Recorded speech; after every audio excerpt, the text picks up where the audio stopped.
du Fils et du Saint-Esprit. Amen. Mes frères et sœurs, nous célébrons aujourd'hui, sans aucun doute, ce qui fut le premier génocide de l'ère chrétienne.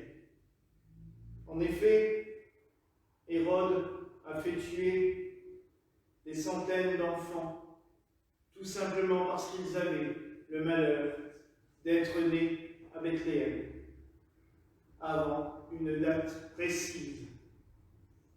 Tout cela parce qu'ils pensaient tuer le Messie, le futur roi des Juifs. Ils pensaient pouvoir ainsi sauver son trône de la destruction. Comment pouvoir imaginer la détresse de toutes ces mères qui ont vu leur enfant tué dans leurs bras? Des peintres et des artistes ont, depuis 2000 ans, essayé de retranscrire cette douleur. Et c'est innombrable.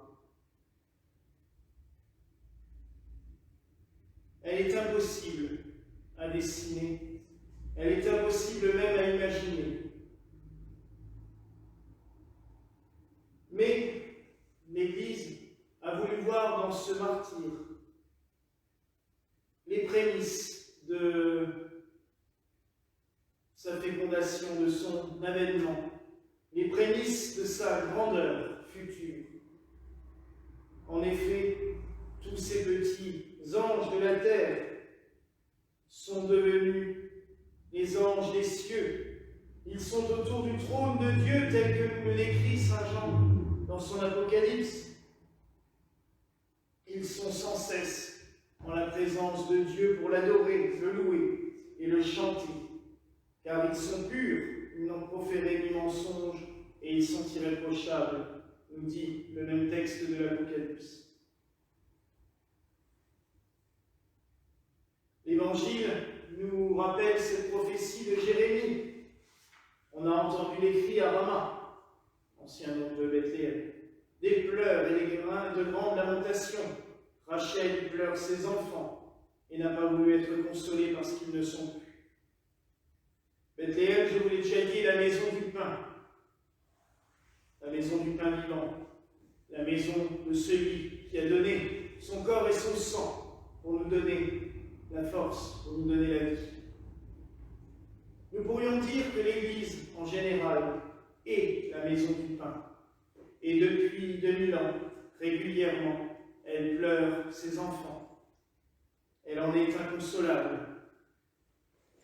Oui, elle pleure ses enfants. Tous les martyrs au cours des siècles qui ont été martyrisés pour la foi au Christ, tous les martyrs qui ont été tués, massacrés ou torturés pour défendre les valeurs chrétiennes. Alors oui, mes frères et sœurs, en ce jour, n'oublions jamais ceux qui donnent leur sang pour le Christ. Pour nous, il est tellement facile de professer notre foi, et même des fois de se cacher. Quand quelqu'un vient nous voir en nous disant « Oh, t'es croyant, toi ?» de dire « Ouais, oui, bon. » Et non. C'est facile, trop facile pour nous.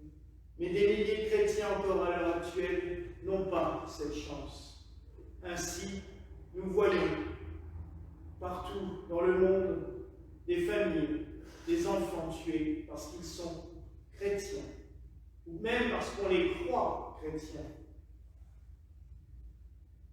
Pensons en ce jour à tous ces enfants qui versent leur sang pur, leur sang innocent pour la foi. Et comme je vous l'ai déjà dit bien souvent, demandons au Seigneur de nous donner un peu plus de courage pour pouvoir affermir notre foi, la reconnaître et la professer autour de nous, avec un plus grand amour, une plus grande force. Et pourquoi en ce jour ne pas demander justement aux saints innocents, les prier, les supplier, des églises qui leur sont dédiées. Je pense par exemple en Alsace à la magnifique église de Bienenschwiller, qui est dédiée aux saints innocents et qui dans le chœur a une fresque immense représentant tous ces petits enfants avec la palme du martyr chantant les louanges de Dieu. Supplions les saints innocents, invoquons-les pour leur demander d'avoir toujours cette pureté de cœur, cette pureté d'esprit dans notre foi, mais aussi de ne jamais perdre force en chantant les louanges du Seigneur, même si la torture ou si le martyr nous guette ou nous menace. Oui, mes frères et sœurs, demandons-leur cette force et n'hésitons pas à proclamer notre foi. Voilà la grâce que je nous souhaite en ce soir au nom du Père, du Fils et du Saint-Esprit. Amen. Et que la paix du Seigneur soit toujours avec vous. Et avec nous.